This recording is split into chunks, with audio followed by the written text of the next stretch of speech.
N കൊച്ചനുജത്തി നിനക്ക് മംഗളം നേരട്ടെ, കാണുകയല്ല നിന്നെ കേട്ടു ഞാനാദ്യം. സൗമ്യമധുരമാം ശബ്ദം സാന്ത്വന വാക്കുകളിൽ, കിന്നാരം പറച്ചിലുകളിൽ, കൊഞ്ചൽ കുറുമൊഴികളിൽ, പതിഞ്ഞ ശാസനകളിൽ, പൊതിയും ലാളനകളിൽ. കാണാനേറെ കൊതിച്ചിട്ടും നാളെ നാളെ എന്നാലസ്യമെന്നെ തടഞ്ഞു. ഒരു പക്ഷേ വാക്കിൻ മാധുര്യമേർത്തുന്നൊരു രൂപമല്ലെന്നോർത്താവാം എൻ കണക്കിൽ പിഴച്ച് സ്വയം പഴിച്ച് മുന്നോട്ടാഞ്ഞ് തിരിഞ്ഞറിയാതെ നോക്കി.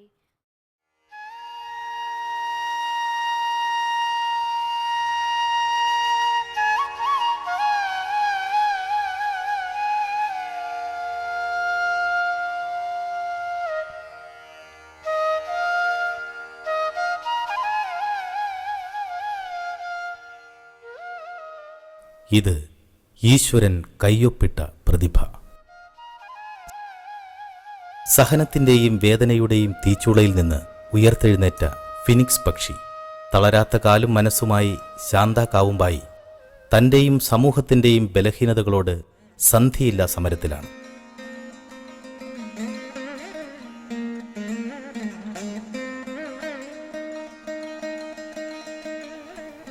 എനിക്കിങ്ങനെ കുഴപ്പമുണ്ടായത് നല്ലതിനാണെന്നാണ് എനിക്കിപ്പോൾ തോന്നുന്നത്. കാരണം സാധാരണഗതിയിലായിരുന്നെങ്കിൽ, ഒരു സാധാരണ ജീവിതം എനിക്കുണ്ടായിരുന്നെങ്കിൽ, ഒരു കുടുംബവും കുറച്ച് കുട്ടികളൊക്കെ ആയി വലിയ കാര്യങ്ങളൊന്നും ചെയ്യാതെ ഞാൻ എൻ്റെ ജീവിതം അങ്ങ് ജീവിച്ചു തീർക്കുമായിരുന്നു. ജന്മന ശാരീരിക ബലഹീനതകളുള്ള ടീച്ചർ പൊരുതി നേടിയ ജീവിതമാണിത്. അധ്യാപികയായും കവയത്രിയായും ബ്ലോഗറായും ജനമനസ്സുകളെ കീഴടക്കി ടീച്ചർ തൻ്റെ ജൈത്രയാത്ര തുടരുകയാണ്. ഇതിന് കാലം സാക്ഷി.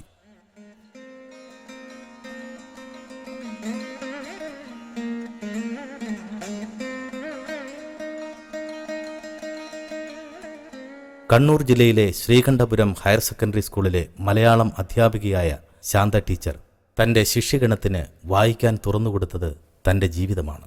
ജീവിതത്തിൽ അനിവാര്യമായ പരാജയത്തിൻ്റെ മധുരവും പൊരുതി നേടുന്ന വിജയത്തിൻ്റെ രഹസ്യവും അവർ ഇതിൽ വായിച്ചറിഞ്ഞു.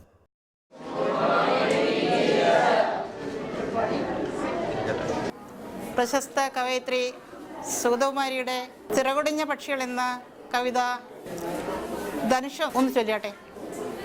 ഒരു പാട്ടു പിന്നെയും പാടി നോക്കുന്നിതാ, ചിറകൊടിഞ്ഞുള്ളൊരാ കാട്ടുപക്ഷി. മഴു തിന്ന മാമരക്കൊമ്പിൽ തനിച്ചിരുന്നൊടിയ ചിറകു ചെറുതിളക്കി. നോവുമെന്നോർത്തോ പതുക്കെ അനങ്ങാതെ പാവം പണിപ്പെട്ടു പാടിടുന്നു.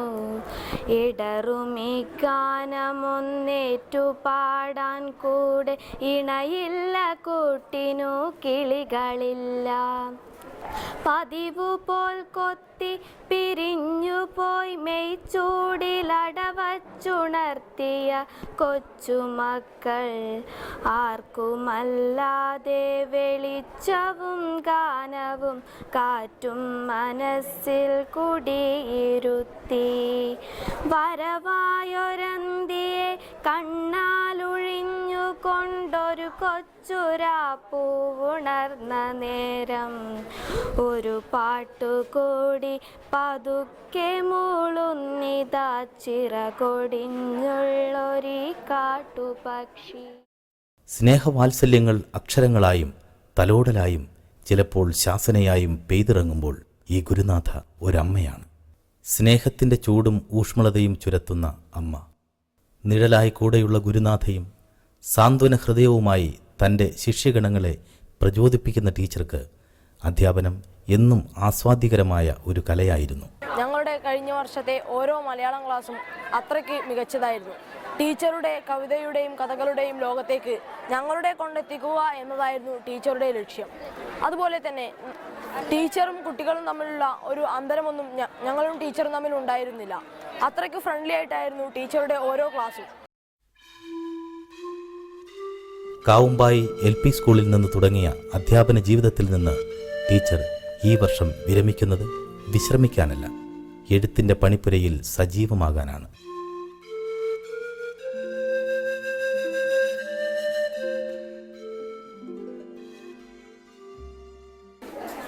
ഈ വൈകിയ വേളയിൽ വളരെ ഊർജ്ജസ്വലതയോടുകൂടി ഈ വർഷം ക്ലാസ് എടുക്കുന്നതിനും അതുപോലെ തന്നെ മറ്റു പ്രവർത്തനങ്ങളിൽ ഏർപ്പെടുന്നതിനും ഈ വിരമിക്കുന്ന വർഷം പോലും അവർ വളരെ അധികം ത്യാഗം സഹിക്കുന്നുണ്ടെന്നാണ് എനിക്ക് തന്നെ തോന്നുന്നത്. അതോടൊപ്പം തന്നെ എല്ലാ മേഖലകളിലും ആത്മാർത്ഥമായി സഹകരിക്കുകയും ചെയ്യുന്ന ടീച്ചറുടെ സേവനത്തെ സ്കൂളിൽ നിന്ന് പോകുന്നത് തന്നെ സ്കൂളിനൊരു നഷ്ടമാണെന്ന് ഞങ്ങൾക്ക് സ്റ്റാഫിനും അതോടൊപ്പം തന്നെ ഹെഡ്മാസ്റ്റർ എന്നതിൽ എനിക്കും അത് ഉറപ്പുണ്ട്. തനിക്കെന്നും ശക്തി പകർന്നത് താങ്ങായി കൂടെയുള്ള സഹപ്രവർത്തകരും പുഞ്ചിരിക്കുന്ന ശിഷ്യഗണങ്ങളുമാണെന്ന് ടീച്ചർ പറയുന്നു. ക്ലേശത്തിന്റെ പാതയിലൂടെ നടന്ന് കാവുമ്പായി, മലപ്പട്ടം, എരുവേശി സ്കൂളുകളിൽ നിന്ന് ടീച്ചർ പ്രാഥമിക വിദ്യാഭ്യാസം പൂർത്തിയാക്കി. എങ്കിലും ശാരീരിക വൈഷമ്യങ്ങളെ തുടർന്ന് പഠനം പാതിവഴിയിൽ ഉപേക്ഷിച്ചു.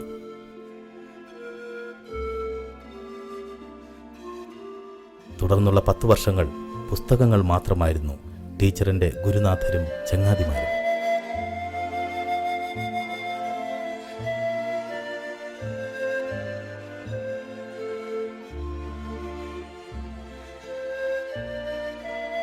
എന്നാൽ പുസ്തകങ്ങൾ പകർന്നു തന്ന മനോവീര്യവും തൻ്റെ അമ്മായിയുടെ പ്രചോദനവും പഠനം തുടരാനും SSLCയിൽ 70% മാർക്ക് നേടാനും കാരണമായി. തുടർന്ന് തൻ്റെ നിശ്ചയദാർഢ്യം കൊണ്ടും സഹനശക്തി കൊണ്ടും ഒരു അധ്യാപികയ്ക്ക് വേണ്ട യോഗ്യതകൾ നേടിയെടുത്തു. പിന്നെയാണ് ഞാൻ ശരിക്കും എൻ്റെ ഔദ്യോഗിക ജീവിതം ആസ്വദിക്കുന്നത്. മനസ്സിനിണങ്ങിയ ജോലി, കുട്ടികൾ, മുതിർന്ന കുട്ടികൾ, ഇഷ്ടംപോലെ സാഹിത്യം. അവിടെ ഞാൻ ശരിക്കും എൻ്റെ എല്ലാ കഴിവും, എൻ്റെ 100% കഴിവും ഹൈസ്കൂൾ ശ്രീകണ്ഠാപുരത്തിന് വേണ്ടി ചിലവഴിച്ചിട്ടുണ്ട്. അത് ആരുടെയും നിർബന്ധം കൊണ്ടൊന്നുമല്ല, എൻ്റെ സ്വന്തം ഇഷ്ടം അനുസരിച്ച് തന്നെയാണ്. ഞാൻ ജീവിതം ശരിക്കും ആസ്വദിക്കുകയായിരുന്നു. കുട്ടികളുടെ കൂടെ എല്ലാ കാര്യത്തിലും സ്കൂളിൽ ഞാൻ നിറഞ്ഞു നിന്നിരുന്നു. ശരിക്കും അവിടെ ചോദിച്ചാലറിയാം, പഴയ ഹെഡ് മാസ്റ്റർമാരോടൊക്കെ ചോദിച്ചാലറിയാം. ഇപ്പോഴാണ്, ഇപ്പോൾ 1-2 കൊല്ലമായിട്ടാണ് ഞാൻ ലേശം പിന്നോട്ട് വാങ്ങിയത്. അപ്പോൾ ഈ കലോത്സവമായാലും കൈരളി പരീക്ഷയായാലും വിദ്യാരംഗത്തിൻ്റെ പ്രവർത്തനത്തിലായാലും മാസികയിലായാലും എനിക്ക് ആ സ്കൂളിലെ ഒറ്റ കുട്ടിയെ പോലും, ഈ 1500 കുട്ടികൾ പഠിക്കുന്ന സ്കൂളിലെ ഒറ്റ കുട്ടിയെ പോലും അറിയാതില്ല. ഒരു തരത്തിലല്ലെങ്കിൽ മറ്റു തരത്തിൽ ഞാൻ ആ കുട്ടികളുമായിട്ട് ബന്ധപ്പെട്ടിട്ടുണ്ടായിരുന്നു മുമ്പ്. പോരാട്ടത്തിന്റെ സ്മൃതികൾ ഉറങ്ങുന്ന കാവുമ്പായി ഗ്രാമം ശ്രീകണ്ഠപുരത്തു നിന്നും അകലെയല്ല. ജന്മിത്തത്തിനെതിരെ പോരാടി രക്തസാക്ഷിത്വം വഹിച്ച സഖാക്കളുടെ ഈ മണ്ണിലാണ് ടീച്ചർ ജനിച്ചത്. 1950-ൽ സേലം ജയിലിലുണ്ടായ വെടിവെപ്പിൽ കൊല്ലപ്പെട്ട തളിയിൽ രാമൻ നമ്പ്യാരുടെ ചെറുമകളായതിൽ ടീച്ചർ അഭിമാനിക്കുന്നു. അച്ഛൻ്റെയും മുത്തച്ഛൻ്റെയും പോരാട്ടകഥകൾ കണ്ടും കേട്ടും വളർന്ന ടീച്ചർക്ക് പ്രതിസന്ധികൾ വിജയത്തിൻ്റെ ആദ്യപടി മാത്രമായതിൽ അത്ഭുതപ്പെടാനില്ല. മുത്തച്ഛൻ്റെ സ്മരണാർത്ഥം പണിതീർത്ത വായനശാല നാട്ടുകാർക്ക് മാത്രമല്ല, ടീച്ചർക്കും അറിവിന് ഊർജവും പോരാട്ടത്തിന് ആവേശവും പകരുന്ന അക്ഷയഖനിയായി കാവുമ്പായിൽ തല ഉയർത്തി നിൽക്കുന്നു. ഇപ്പോൾ ജന്മിത്വത്തിനെതിരായിട്ടുള്ള പോരാട്ടമായതുകൊണ്ട് അന്ന് ജന്മിമാർക്ക് സർവോപരി വളരെ നേട്ടങ്ങളുള്ള കാലമാണ്. അതിനെതിരായിട്ടാണ് അച്ഛൻ്റെ പോക്ക്. ഇപ്പം ജനങ്ങളെ സംഘടിപ്പിച്ചിട്ട് ഇവർക്ക് നിക്കപ്പുറതിയില്ലാതെ ശേഷം ഇവർ ഇവിടുന്ന് വിട്ടുപോയി. സേലത്തിൽ കൊണ്ടുപോയിട്ട് സേലം വെടിവെപ്പിലാണ് അച്ഛനൊക്കെ മരിച്ചത്. അന്ന് 400 ചില്ലറ ആളുണ്ടായിരുന്നു അവിടെ സേലത്ത്. EK രാഘവൻ നമ്പ്യാരുടെയും ലക്ഷ്മി അമ്മയുടെയും 4 മക്കളിൽ മൂത്ത പുത്രിയായി ജനനം. ശ്രീകണ്ഠപുരം SES കോളേജ് അധ്യാപകനായ രാമകൃഷ്ണൻ, ശില്പിയായ മധു, അധ്യാപികയായ പങ്കജവല്ലി എന്നീ സഹോദരി സഹോദരർ. മാതാപിതാക്കളോടൊപ്പം താങ്ങും തണലുമായി എന്നും കൂടെയുള്ളത് ടീച്ചർക്ക് ഭാഗ്യവും ആശ്വാസവുമാണ്.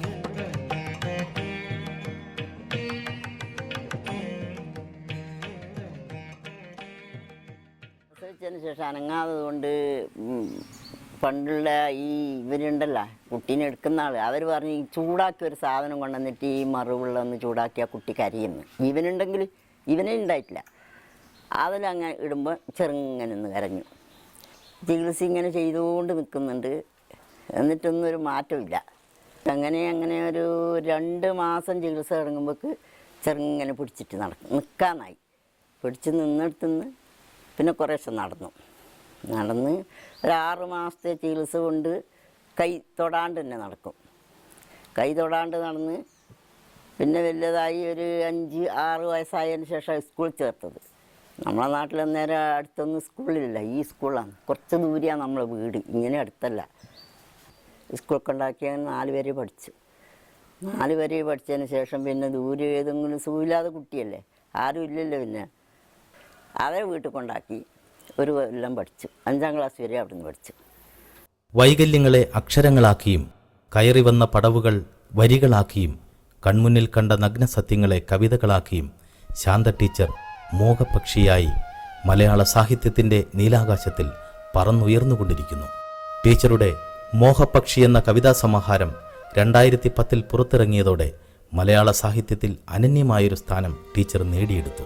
മലയാള സാഹിത്യത്തിന് വിലപ്പെട്ട സമ്മാനവുമായി ടീച്ചറുടെ അനുഭവക്കുറിപ്പുകൾ ഉടനെ പുറത്തിറങ്ങുന്നുണ്ട്.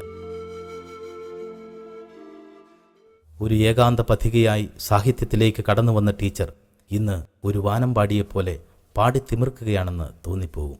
ദിവസങ്ങളോളം മനസ്സിൽ സ്വരൂപിച്ച ആശയങ്ങളെ തൻ്റെ തൂലികത്തുമ്പിലൂടെ വായനക്കാരിലേക്ക് എത്തിക്കുമ്പോൾ പെയ്തൊഴിഞ്ഞ മഴ പോലെ ആശ്വാസവും ആഹ്ലാദവും തോന്നാറുണ്ടെന്ന് ടീച്ചർ പറയുന്നു.